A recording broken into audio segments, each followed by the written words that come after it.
어떤 정계 개편을 머릿속에 두고 있는 것 같은데 그것에 대해서 사람들에게 구상을 설명을 하고 새로운 집과 동네의 조감도를 보여주고 동의를 받아서 이걸 추진하는 게 아니고 뭔가 대통령의 권력의 힘으로 이걸 하고 있다는 거예요. 그래서 저는 이게 너무너무 불안하고요. 이것이 옳다 그르다를 떠나서 필연적인 실패의 길로 가고 있다. 지금 여당 대표를 사실상 명픽으로 해서 성공시켰다고 가정을 해봐요. 이제 그다음에 무슨 일이 벌어질지는 사실 보이거든요. 이재명 대통령이 필연적 실패로 가고 있다는 유시민 작가의 발언에 대해 친명계 더불어민주당 의원들이 격앙했습니다. 강득구 의원은 금도를 넘었다고 반발했고 김남준 의원은 쓴소리라기보다 개혁의 적을 늘리는 독설에 가깝다고 비판했습니다. 기획예산처 장관인 박홍근 의원은 이런 식의 비난은 저주와 다르지 않다고 주장했습니다. 시청자 여러분 안녕하십니까. 유튜브 채널 JTB 뉴스가 선보이는 여의도 정치. 오늘은 최광욱 전 의원님과 박유진 서울시 의원님을 모셨습니다. 안녕하세요, 의원님. 안녕하십니까. 네, 안녕하세요. 네. 지금 인터넷이 난리가 났던데 유시민 작가 때문에 혹시 내용 보셨죠? 예. 네. 내용을 간단하게 정리하면 유시민 작가가 매불쇼에 나와서 이런 말을 했습니다. 이재명 대통령의 정치 구상이 굉장히 위험하다. 실패 가능성이 높다. 돌직구를 날렸는데 어떻게 보십니까, 의원님? 그간에 이제 많은 분들이 걱정했던 점들을 일종의 대변하신 역할을 한 셈인데, 예. 또 이제 말꼬리 잡기가 시작될 것이고, 그 다음에 진위를 둘러싼 이제 공방이 또 있겠죠. 늘 그래 왔었으니까. 예.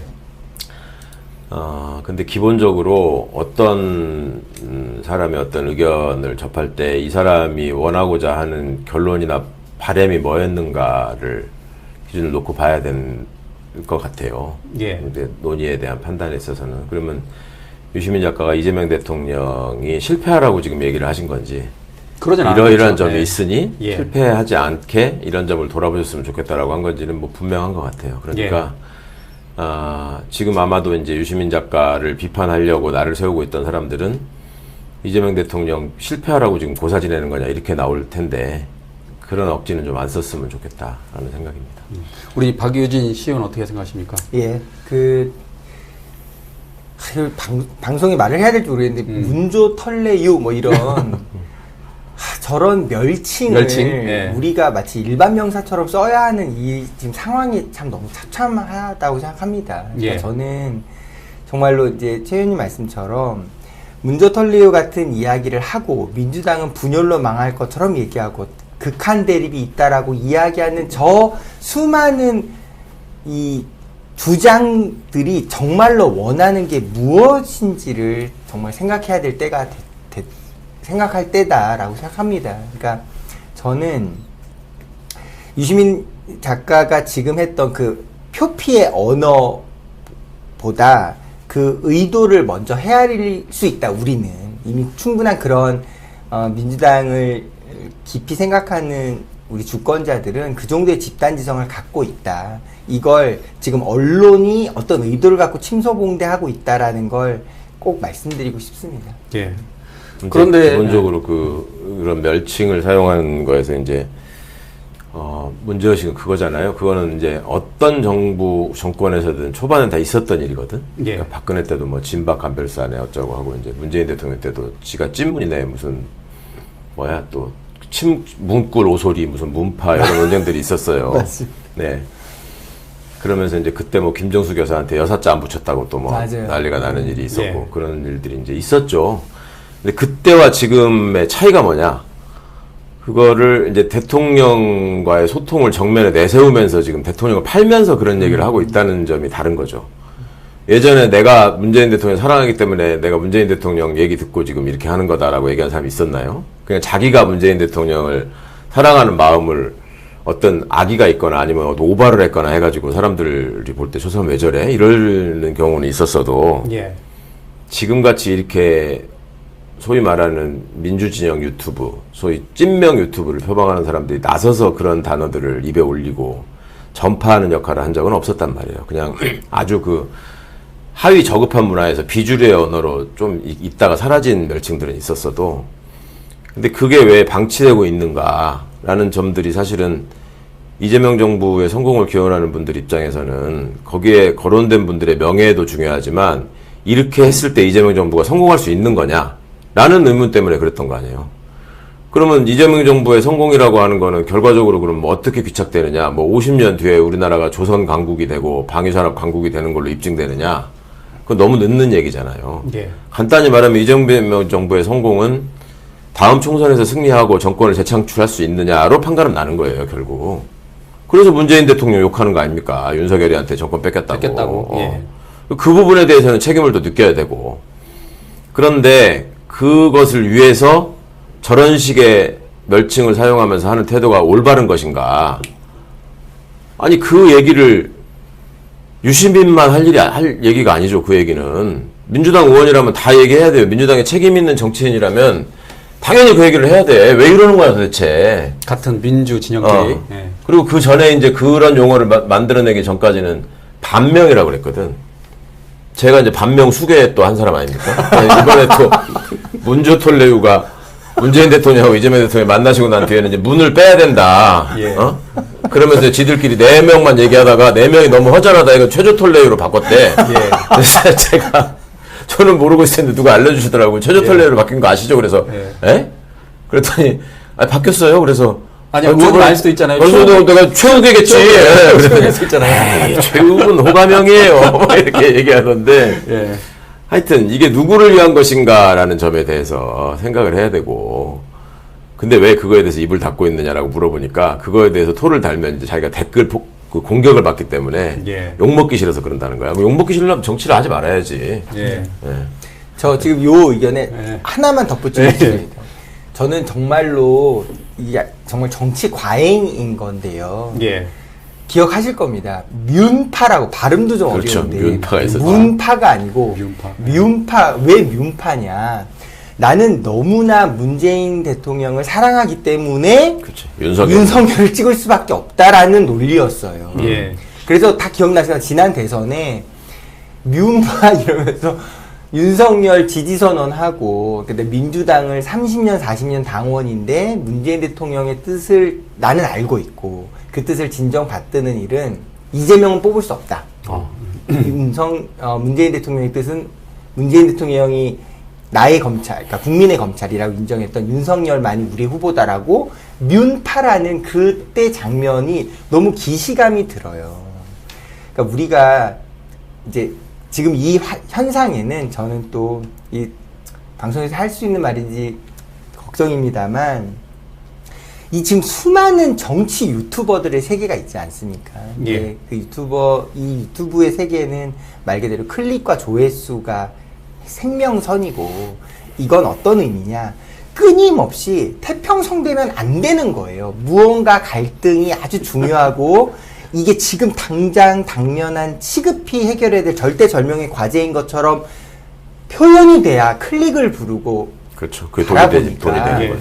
끊임없이 문조털레이였다가 최문털레이였다가 뮨파가 등장하고 저는 이거는 정말로 민주당을 사랑하고 이 대한민국의 범진보 진영을 걱정하는 이런 다수의 평범한 정서를 갖고 있는 주권자들의 시각을 대변하자면 이건 너무나 정치 과잉이고 예. 극한으로 갈등을 오히려 확대 재생산하고 있는 가지 말아야 될 길이다. 이 말씀 드리고 싶습니다. 한국 사람처럼 정치 이야기 말하는 그 민족이 있을까요? 제가 보기에는 전 세계에서 이렇게 정치에 관심이 그런 많아요. 얘기들을 하죠. 이제 학교에 보면은 정치학과가 있잖아요. 예. 정치 외교학과, 정치학과 이런 식으로 있잖아. 교육도 교육학과가 있고 각 분야별 교육학이 또 있잖아요. 교육 심리학도 있고. 이게 전문 분야야. 예. 그죠? 그러니까 그 학과들이 다 세분돼서 있고 전공이 있는 거 아니에요. 근데 입 달린 사람들은 다 교육과 정치에 대해서는 다 의견이 있어. 맞습니다. 우리나라에서는. 그리고 자기가 굉장히 잘 알아. 다. 예. 내가 다 겪어봤고, 내가 수십 년간 봐왔고, 전문 분야의 전문성이라고 하는 것이 어떤 의미인지에 대해서는 한 번쯤 생각해보고, 그때 주권자가 정치적 의사 표현을 안 하면 안 되죠. 예. 그건 있는 건데, 근데 내 판단이 과연 내 의지에 의한 판단인가? 남의 얘기에 가스라이팅 돼서 그냥 내뱉는 얘기인가? 이런 점은 우리가 한 번쯤은 걸러야 되지 않을까 생각합니다. 여담입니다만 지난번에 제가 호주를 갔다 왔는데 거기에서 한번 검색을 해봤어요. 호주 유튜브 채널 정치 조회수가 거의 안 나와요. 네. 관심이 없다는 거예요. 근데 방금 말씀하셨는데 한국 사람들의 정치 관심은 전 세계에 유독합니다. 예. 그러니까 우리는 그렇게 촛불 들어서 대통령 몰아내고 예. 빛의 혁명으로 또 독재 그랬죠. 쫓아내고 예. 하는 거예요. 예. 자, 유시민 작가 발언을 추가로 보면 이런 말도 했습니다. 그 검찰개혁이 지금 1년 넘도록 되지 않은 이유는 대통령이 수사 기소 완전 분리를 원하지 않기 때문이다. 그러면서 지금 결론 내릴 때가 이미 지났다. 그동안 법무부 장관 등이 어쨌다 이랬다 저랬다 하는데 대통령이 원치 않았기 때문에 여기까지 온 거고 그거 말고는 다른 설명이 있을 수 없다. 유시민 작가는 또 이렇게 언급했습니다. 대통령이 원치 않는다고 확신하는 사람들이 미디어 공론장에서도 보안 수사권이라는 이름으로 검찰에 수사권을 넘기는 걸 본격적으로 옹호하고 있다라고 했습니다. 이건 어떻게 보십니까? 제가 이제 요즘 보안 수사권이 검찰에 꼭 필요하다라고 주장하는 의원들이 이제 점점 또 이제 공개적으로 발언하기 시작했잖아요. 11명이 지금 제가 이제 발의를 그런 질문을 좀 하고 싶어. 그러면 당신들이 총선에 나섰을 때 그 시점으로 돌아가서 예. 그때도 똑같은 주장했느냐? 응? 그때 토론회에서 당신 보안수사권이나 검찰 개혁에 대해서 어떻게 생각하냐라고 얘기했을 때 그렇게 답했겠냐? 두 번째, 저는 여기에 대해서 꼭 답을 해줬으면 좋겠어요. 그분들이. 예. 두 번째, 집권 초반에 집권 초반에 우리가 대선 치르고 한 달 정도 됐을 때 검찰개혁에 대한 당신의 입장은 뭐냐? 보안수사권 어떻게 생각하느냐라고 했을 때 나는 반드시 보안수사권이 남아있어야 된다고 생각한다고 그때도 말했느냐? 지금이 그때라도 그렇게 주장하겠느냐? 두 가지만 저는 딱 물어보고 싶습니다. 예. 그때는 저희가 알기로 나타나는 의원들이 없었다는 거잖아요. 예. 의원님 어떻게 보세요? 예, 뭐 제가 이런 이야기 주제를 뭐 말할 자격이 있나 정말 자문을 많이 하는데요. 건물 하나를 지을 때도 주 기둥이 있고 대들보가 있고 썩가래가 있는 거 아닙니까? 그러니까 지금 이 검찰 개혁이라는 이 대의의 가장 중요한 것은 그동안 기소권 수사권을 검찰이라는 한 곳이 독점하고서 발생한 폐해가 수십 년간 너무나 누적돼 왔다라는 그 절실함, 절박함 때문이었잖아요. 예. 그 대의를 다시 한번 우리가 정말 가슴 깊이 생각해야 될 때다. 이 말씀 꼭 드리고 싶습니다. 예. 그 매불쇼 보니까 이런 이야기도 나오더라고요. 참가자들이 유시민 작가에게 물어봅니다. 아니 그렇게 대통령이 걱정되면 유시민 작가는 그럴 만한 그 커리어가 있고 또 이렇게 친분이 있으니까 대통령을 직접 만나서 얘기하시면 어때요? 라고 물어봐요. 그러니까 유시민 작가가 자기는 그러고 싶진 않다. 뭐 그런 얘기를 하더라고요. 어떻게 보세요, 그는? 대통령이 만나자고 하셔야 만나는 거죠. 그 이야기도 물어보더라고요. 대통령 만나고 싶은 사람이 뭐 한두 명이겠습니까? 예. 대통령이 만나자고 하셔야 만나는 거지. 그러면 나 유시민인데 한번 만납시다. 그러면 어떻게 나올까? 근데 이제 그 현실적으로 좀 저기 아니고 유 작가 말씀은 이제 그런 거죠. 그 대통령이 당선되고 대통령으로서 일을 해 나가시는 데 있어서 핵심적인 역할을 하고 계속 의논하는 그룹이 어느 정권에나 있다. 그분들이 공적인 자리가 아닌 곳에서 허심탄회하게 서로의 신뢰를 바탕으로 이러이러한 점에 대한 소위 레드팀 역할을 하는 게 필요하지. 내가 그냥 바깥에서 그간 돌아가는 사정을 직접 경험하거나 대통령하고 수시로 소통하면서 한 사람이 아닌 사람이 만나자고 하고 만나고 하고 또 덧붙이자면 만나게 되면 그 결과가 뭐였는지 또 이제 그 얘기를 할 거 아닙니까? 예. 그게 이제 바람직한 건 아니죠. 아무런 직함이 없는 사람이 나 유명한 사람이고 여론 형성에 영향이 있는 사람이니까 좀 만납시다. 그래갖고 만나면은 그게 좋은 일인가요? 비선으로 오해할 수도 있다는 건가요? 그렇죠. 예. 그러니까 이제 대통령이 필요해서 이러이러한 점에 대해서 좀 의견을 구하고 싶으니 좀 들어오십시오. 뵀으면 좋겠다. 그럴 때도 뭐 굳이 또 거부하실 분은 아닌 것 같고 그렇게 의견을 물어왔을 때. 근데 대통령이 그 전에 또 그런 의견을 많이 물으셨던 분이거든요. 두 분 사이가. 실제로는 뭐 총리설 뭐 그런 제안까지 나왔다고 그랬었잖아요. 네, 심지어 저기 뭐야 그 김민석 총리가 총리가 된 거는 유시민 작가가 총리직을 고사하면서 예. 그럼 대안을 얘기하라 하니까 그러면 김민석이 제일 나을 거다라고 얘기했다라는 것까지 지금 다 알려져 있는데. 예. 네. 의원님 어떻게 보십니까?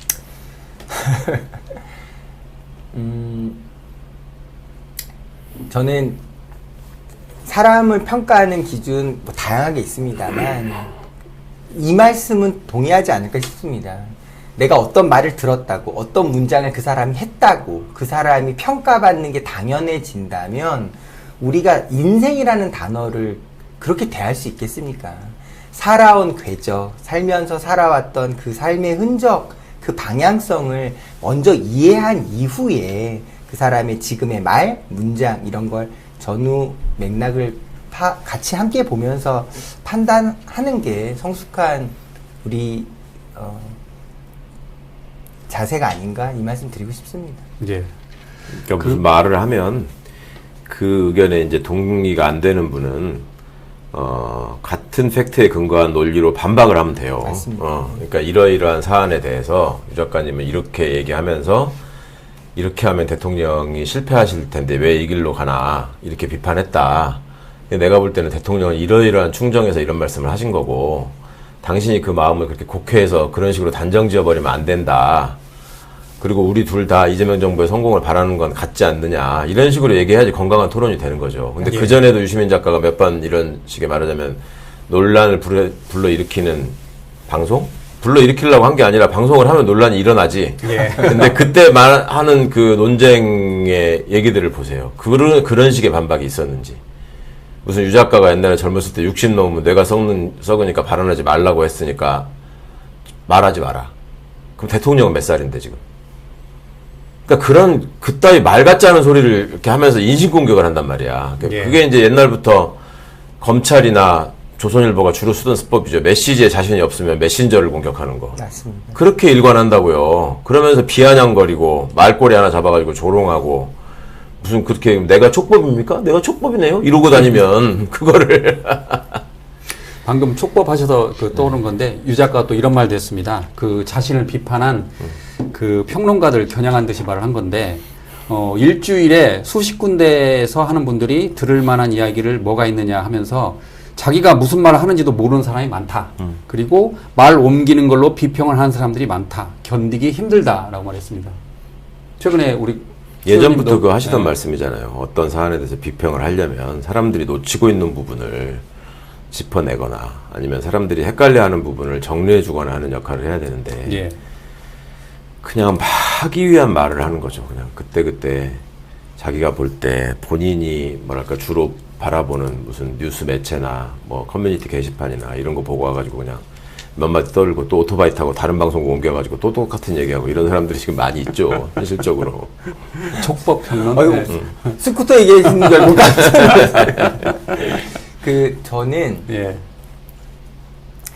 제가 이제 광고회사 다니고 이제 회사 생활 22년 하는 동안 아마 저한테 제가 가장 충격받았던 순간 이런 류의 질문이 있다고 하면 꼭 드리는 말씀인데 우리 다 일기 같은 거 쓰잖아요. 예. 각자 본인의 일기장을 다시 한번 읽어보면 전 이런 발견이 있다고 단언할 수 있거든요. 나도 나 자신을 왜 이런지 잘 모르겠다. 나도 나를 잘 모르겠다. 가시나무새 노래 가사처럼 내 안에 내가 너무나 많고 하루에도 12번씩 나 스스로도 생각이 왔다 갔다 하잖아요.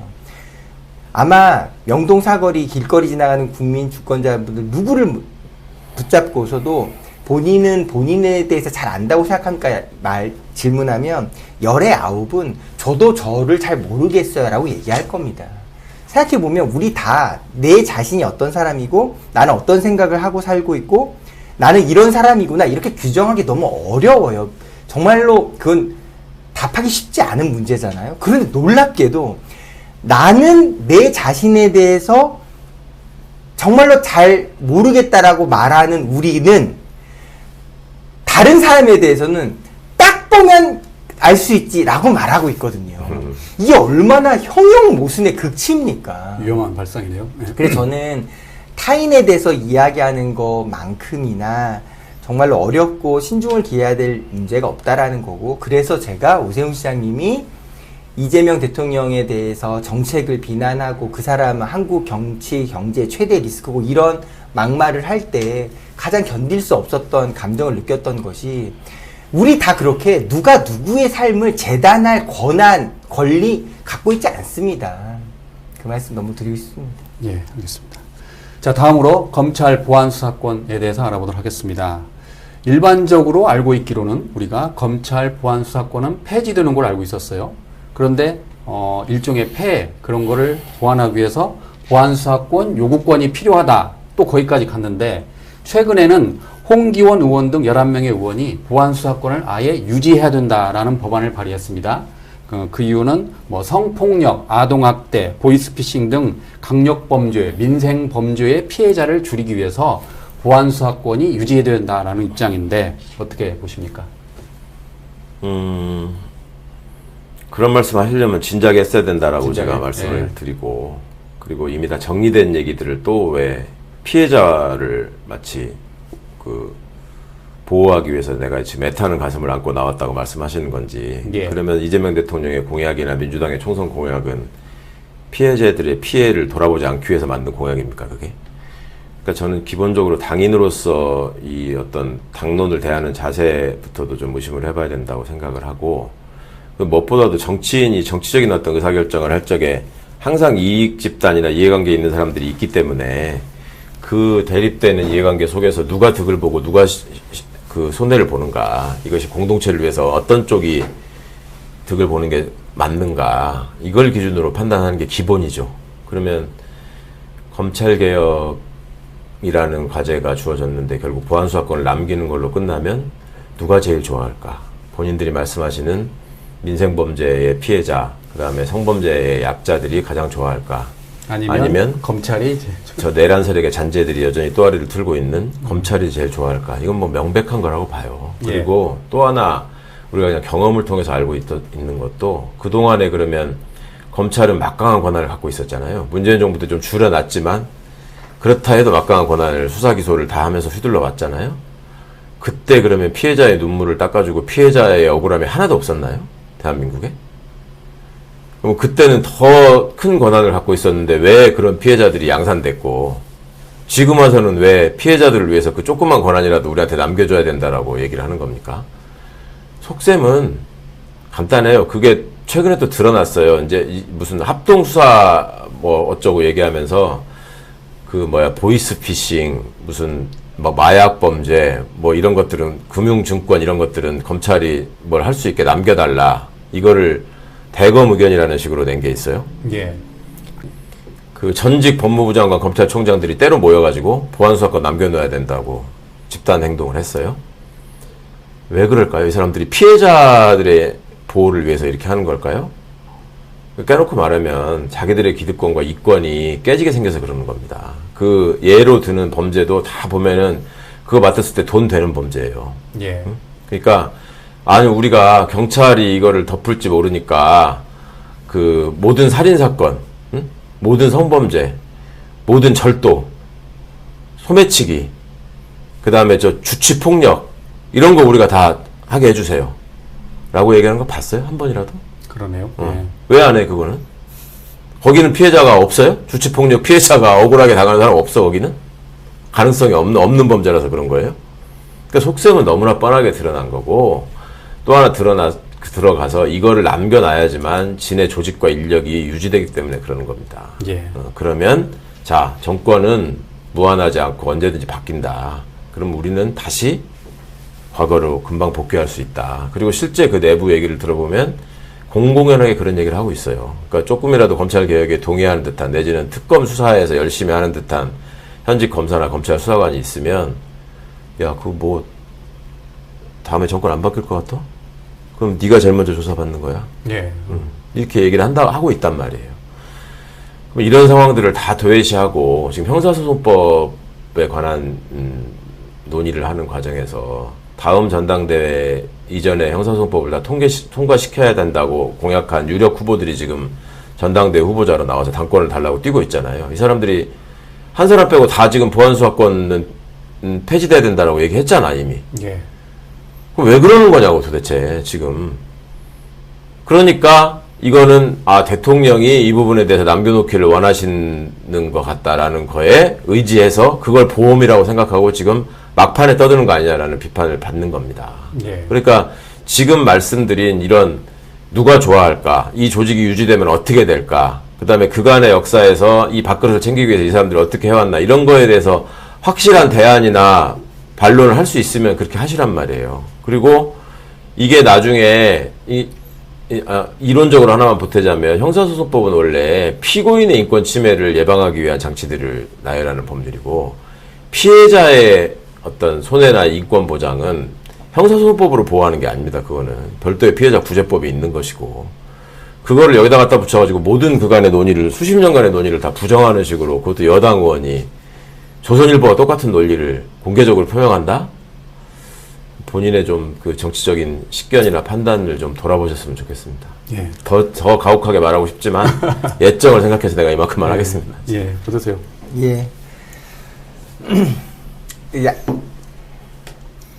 약간 결이 다른 얘기입니다만, 이건 충분히 생각할 거리가 된다고 생각해서 예. 말씀드리고 싶습니다. 지금 이제 이 논의가 저는 보안 사건에 대해서 이렇게 후끈 달아올라서 논의가 풍성해지는 건 우리 사회의 성장을 위해서는 일견 타당하고 필요한 과정이라고 생각합니다. 예. 논의가 풍성해서 더 정답에 가까운 걸 찾을 수만 있다면 왜 마다하겠습니까? 그런데 이 한 문장은 좀처럼 동의가 어렵더라고요.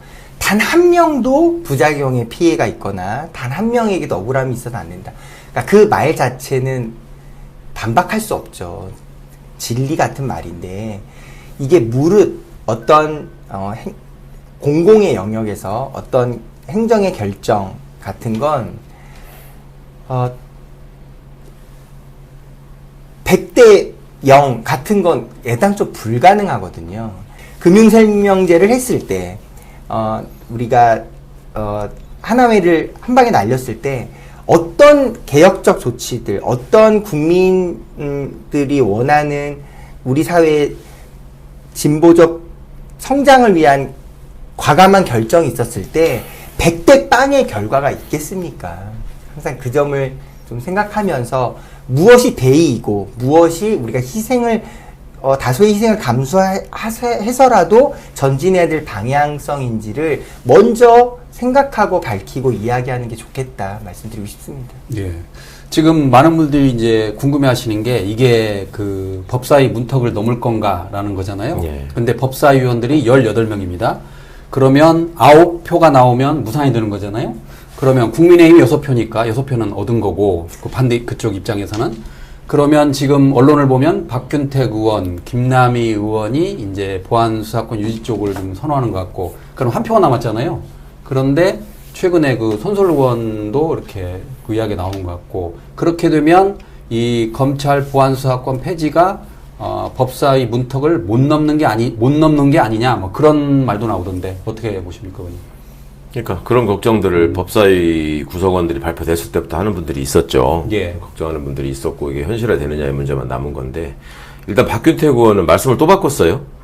처음에 보안수사권 필요하다고 했다가 여러 가지 비판을 받고 나는 이제 이 얘기 안 하겠다. 나도 예. 보안수사권 그러니까 그 청문회 한번 겪고 나서 양부남 의원은 절대 저것들 수사권 주면 안 된다 이렇게 얘기했고 박균택 의원도 나도 방침이 정해졌으니 따르겠다라고 얘기했어요.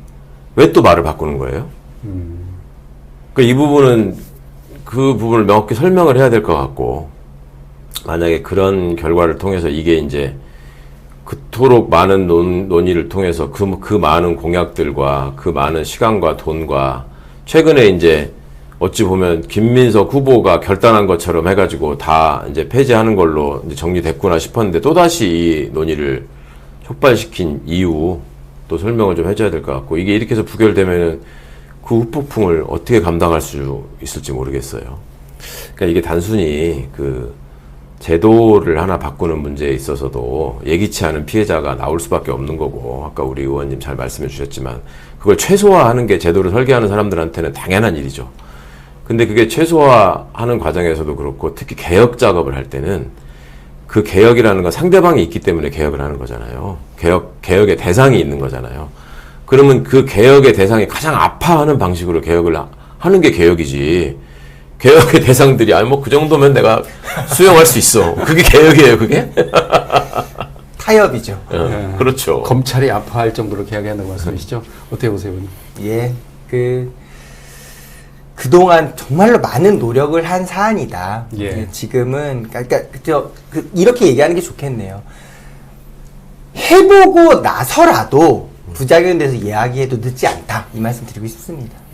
근데 뭐 잘 아시는 것처럼 이게 논란이 된 게 이번 장윤기 사건에서 네. 경찰이 이제 부패 그리고 이제 사건을 은폐하려고 했다, 암장하려고 했다, 뭐 그것 때문에 지금 그 피해자를 막기 위해서 보안 수사권을 유지해야 된다라는 의견이 나오고 있잖아요. 그렇죠. 그러면 보완책은 뭐가 있을까요, 의원님? 그러니까 그것도 수십 번 얘기해서 또 생략하고 얘기하면 또 그 소리 안 했다고 또 저기에서 돌리고 하니까 그런 얘기는 좀 식상해서 그렇고. 자, 봅시다. 그 장윤기 사건을 가지고 이제 얘기가 되고 있으니까 장윤기 사건이 검찰이 보안 수사권이 없어서 생긴 일인가요? 그건 아니죠. 아니죠. 예. 있는데 생긴 일이잖아요. 예. 그죠? 예. 그러면 검찰이 전적으로 보안 수사를 통해서 밝혀낸 사건인가요? 그쪽 주장 그렇습니다, 지금. 그건 검찰의 주장이고. 예, 예. 경찰 얘기 들어보면 경찰이 수집해가지고 보내고 뭐 잡아낸 것도 많아요. 그리고 지금 경찰 식구들 구속하고 있는 거 다 경찰이 하고 있어요. 내란 직후만 봐도 경찰청장하고 서울청장 구속됐죠, 바로. 예. 그거 누가 잡아갔어요? 국가수사본부가 구속했어요, 경찰이. 경찰이. 예. 근데 검찰은 어떻게 했어요? 지금도 심우정이는 길거리 돌아다니고 있어요. 그죠? 그 다음에 장윤기네 아버지가 경찰관이었기 때문에 이런 문제가 생겼다. 이제 그거는 그 문제로 해결할 과제가 분명히 있는 거죠. 제도적으로 뭐 소위 말하는 상피제도, 그 다음에 뭐 제척기피 회피제도를 수사에 둬야 되고 뭐 이런 얘기들, 그 다음에 경찰 인사를 어떻게 앞으로 이제 개편할 것인가 이런 거하고 관련되어 있는 얘기, 그 보안수사권하고 아무 상관없는 얘기예요. 그러면 장윤기 아버지가 경찰관이었기 때문에 생긴 일은 지금 아버지하고 내통하면서 증거 없애고 어쨌든 사람 다 구속돼 있죠, 지금. 추가 수사까지 한다 그러죠. 곽상도 아들이 아버지가 검사였죠. 예. 네. 어떻게 됐죠? 무죄 나왔잖아요. 다 무죄잖아요? 예. 50억 그냥 50억. 날로 예. 먹었어요. 예.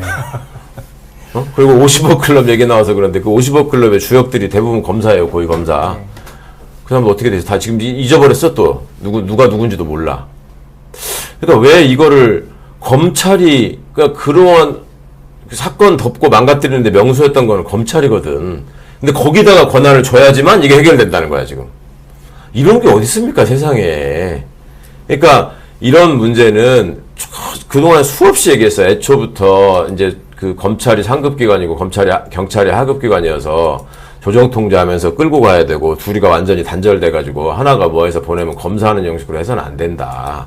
이제 수사에 새로운 패러다임이 만들어져야 되고 서로 협력하고 보완하고 하면서 잘하는 경쟁을 해라. 그 다음에 중간중간에 다 흔적을 남겨놔가지고 누가 책임 있는 사람인지 명확하게 규명될 수 있도록 자세하게 보안수사 요구를 할 때도 지금처럼 대충 하지 말고 명확한 내용을 적어가지고 경찰로 하여금 따를 수밖에 없게 해라. 그 다음에 경찰이 그걸 처리하는 시간도 줄인다.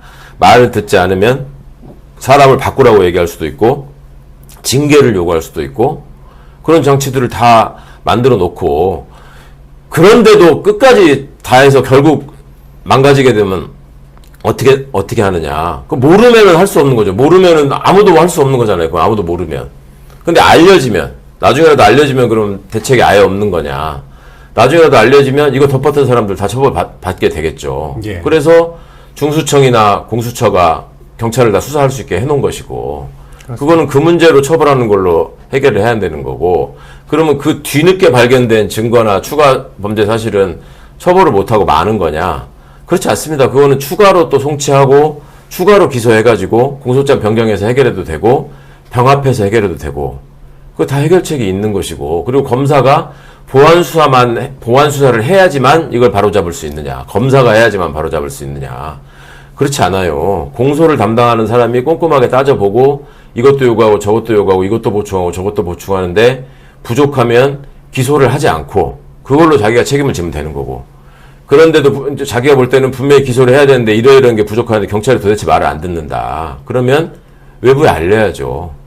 이런 식으로 경찰이 지금 전행하면서 말을 듣지 않고 있다. 그건 네. 공익을 위한 행동이에요. 그러니까 그거를 가지고 설명하니까 피해사실 공표하라는 말을 제가 했다고 언론을 그렇게 신뢰해가지고 당신은 그따위 소리 하느냐 이런 식으로 조리돌림을 하던데 국민들이 마지막에 결국 통제하는 겁니다. 모든 국가기관은. 그러니까 외부에 이런 식의 그 전행이 벌어지고 있다라는 거를 예를 들어서 특정인을 거명하지 않고 살인사건이 났는데 여기에 지금 A, B, C가 있는데 B, C만 얘기를 하고 주범인 A에 대해서 지금 보안수사 요구를 예를 들어서 오해했는데 아무것도 안 하고 있다. 그거를 담당 기관이 나서서 공표한다고 해보세요. 그러면 여론이 가만히 있겠습니까? 어떤 놈이 그러는 거야? 누구 말이 맞는 거야? 이렇게 될 거 아니에요. 그러니까 그런 현실적인 마지막에 주권자의 통제를 통해서 또 시민 참여를 통해서 수사심의위원회나 이런 것들을 통해서 해결할 수 있는 장치들을 마련하는 거를 고민해야 되고 그거를 하는 게 총리실 TF의 역할이라고 생각을 했는데 예. 엉뚱한 소리 하면서 돈 쓰다가 지금 허송세월 하고 나서는 이제 그냥 폐지하는 걸로 합시다. 이렇게 된 상황이란 말이에요. 그러니까 앞으로 정부가 정신 차리고 해야 될 일들이 많다. 그리고 그 방법은 검찰의 보안수사를 허용하는 걸로 해결할 수 있는 게 아니다. 이거는. 예, 전 최대한 짧게 이렇게만 말씀드리겠습니다. 김학의 사건을 또 하겠다는 겁니까? 예. 이렇게 말씀드리고 싶습니다. 온 국민이 다 알아보는 사람을 정작 검사들은 안 모른다고 그러잖아요. 결정을 모르겠는데요. 누군지 모르겠는데요라는 예. 그 시절로 다시 돌아가겠다는 말씀입니까? 이렇게 되묻고 싶습니다. 그러니까 막 서민 예. 피해자들 막 많이 걱정하잖아요. 예. 그 보안 수사를 가지고 전형적으로 한 게 그 성남 FC 사건이에요. 맞습니다. 대통령. 그러니까 그렇게 유력한 대권 주자를 상대로 그렇게 하는 게 사회적으로 피해가 큽니까? 그게 판단이 안 되나요? 앞으로 그걸 남겨두면 그 짓을 안 한다는 보장이 있나요, 지금? 그것 때문에 그러는 거 아니에요, 지금 우리가. 근데 단 한 번이라도 검찰 조직 전원이 예를 들어서 기무사 옛날에 문제되고 그러면 지들 전복 입고 모여가지고 무슨 손 씻는 행사도 하고 죄송합니다 하고 고개 숙이고 이런 거라도 하잖아.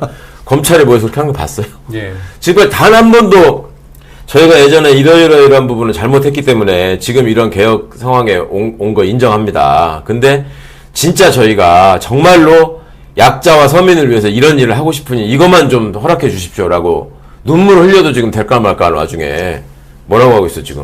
한번 해봐. 어떻게 되나. 이러고 있단 말이에요 지금. 청장이 아니고 총장이라고 부르는 유일한 기관 아닙니까? 그렇죠. 예. 예. 별로 다 상징하는 거죠. 그 아까 박희진 의원님이 그 김학의 법무부 차관 이야기해서 기억이 나는데 이번에 법사위에 박은정 의원하고 예. 정성호 법무부 장관이 논쟁을 펼쳤는데 바로 그 부분입니다. 그러니까 이제 김학의 예. 사건 같은 경우는 어떻게 보면 경찰이 보안 수사권을 이렇게 요구한 거잖아요. 그렇죠. 수사하겠다 하겠다 경찰 했는데 수사하는데 못하게 막은 거잖아요. 네. 그리고 또 하나 더 있습니다. 이게 잘 아실 텐데 이 기사를 보면 법조인 집안 에이스 검사의 후배 여검사 성추행 2015년 사건인데 한동훈이 천안 네, 얘기하는. 맞습니다. 네, 바로 말씀하시는데 박은정 의원 이야기를 했습니다. 2015년 당시 그 법조인 집안 에이스 검사가 후배 여검사를 성추행했다. 그런데 검찰은 이 사건을 수사하지 않고 진 씨가 사표를 내는 것으로 일단락했다. 그런데 알고 봤더니 진 씨의 아버지는 검사장을 지낸 검찰 간부 출신이고 그의 매형은 현직 검찰 간부다라고 하면서 박은정 의원이 매형이 누굽니까? 라고 물어봅니다. 아시죠? 안동훈. 예. 그러니까 이제 정 절대 안 장관이 된다고. 대답하셨어요? 예, 매형이 누군지? 정확히 기억을 안 납니다. 거기까지는. 근데 그럼에도 불구하고 정성호 장관은 이런 이야기를 합니다. 보안수사권 폐지가 정부의 기본 틀이다. 하지만 그럼에도 불구하고 아까 말씀드린 것처럼 사회의 소수 약자를 위해서는 보안권이 필요하다고 아니 또 합니다. 지금 검찰은 그렇지 않습니다라고 얘기하셨다가 또 지금 그 이야기 비판받는 것 됐습니다. 같던데. 네, 그 이야기 됐습니다. 예. 네. 그러니까 지금 옛날 검찰은 다 나쁜 사람만 있고 지금 검찰은 선량한 사람들만 있어서 그런 게 아니에요. 그 조직이 과도한 권한을 갖고 있으면 그렇게 될 수밖에 없어요 어디나. 그래서 그걸 나누자는 거 없애자는 거 아니에요. 예. 저는 제가 질문했지만 우리 박 의원님은 검찰 때문에 약간 고충을 겪었다고 그랬잖아요. 초창기에 대학 때. 저는 그냥 세발의 때 같은 소소한 사건이고요. 예. 근데 이제 그렇습니다. 고인물은 썩기 마련이고 지금 이 논의가 정말 왜 시작됐고 어떤 결과를 원해서 여기까지 왔는지를 우리 정말 모두가 다 가슴 깊이 생각할 때다. 이 말씀 너무 그럼 하나만 더 붙이겠습니다. 성관위 때문에 지금 난리가 났잖아요. 예. 그래서 성관위 개혁해야 된다. 개헌을 해서라도 폐지해야 된다는 얘기까지 나오잖아요. 예. 그래서 성관위가 헌법기관이에요. 그리고 독립성을 보장하기 위해서 그 헌법기관으로 둔 거예요. 근데 지금 저렇게 개판을 치니까 뭐 여야 막론하고 뭐 매체 할 것 없이 선관위는 잘못했다고 다 하면서 저거는 해체 수준으로 계획했나 다 얘기하잖아요. 예. 그럼 검찰하고 뭐가 달라요, 상황이? 검찰이 한 나쁜 짓에 비해서 선관위가 한 나쁜 짓이, 물론 정도를 따지기는 좀 그렇습니다만은 그 역사와 전통을 비교해 보면 선관위가 선거 때마다 나쁜 짓 했나요? 검찰은 선거 때마다 끼어들어서 나쁜 짓 했어요. 예. 그죠? 근데 선관위를 개혁하자는 얘기에 있어서 그래도 그건 너무하니까 이만큼은 선관위가 반드시 다 확인하고 할 수 있게 남겨둬야 된다고 얘기한 사람이 있어요, 지금? 왜 안 그러는 거예요? 그리고 선관위 사무에 관해서, 그러니까 선관위원회는 현행 제도로 헌법에 중앙선관위가 있기 때문에 어쩔 수 없지만 집행부서는 일반 행정기관에 선거 담당 공무원을 차라리 둬가지고 하는 게 훨씬 낫다라고 해서 그럼 그거라도 바꾸자, 법을 바꾸자라는 얘기가 있단 말이에요. 그럼 그렇게 할 때 일반 행정공무원 어떻게 믿고 거기다가 다 맡기냐? 그 사람들이 지네 조카 아버지 나왔을 때 저기 부정투표나 투표용지 가지고 장난치면 어떻게 하려고 그러냐, 이런 말 나옵니까? 그러니까 왜 이렇게 검찰개혁만 가지고 가면은 온갖 걱정들이 이렇게 많냐고. 선관위하고 비교를 해보시라니까. 너무 극명하게 드러나지 않아요? 예. 옛날에 김영삼 대통령과 김대중 대통령을 하면서 극적인 변화가 있었는데요. 김영삼 대통령 때까지만 해도 세계기관 독대 보고를 받았다는 겁니다. 그러니까 국민의 이 삶의 인권을 직접 감나라 배나라 영향 미칠 수 있는 곳이 세 군데 있었던 거죠. 그러니까 국정원 보고 따로 받고, 기무사 보고 따로 받고, 검찰 보고 따로 받는 거예요. 그러면 각각 독대 받을 때 나머지 두 기관에 대한 비리도 같이 듣는 겁니다. 그러니까 이제 국정원에서 검찰은 이런 문제가 있고 기무사는 이런 과도한 행태가 있습니다. 같이, 그러니까 세 개 기관이 김영삼 대통령 독대 보고를 하면서 두 개 기관을 최소한 견제할 수 있는 보고들이 있었다는 거예요. 근데 이제 김대중 대통령으로 바뀌면서 개별 독대를 막습니다.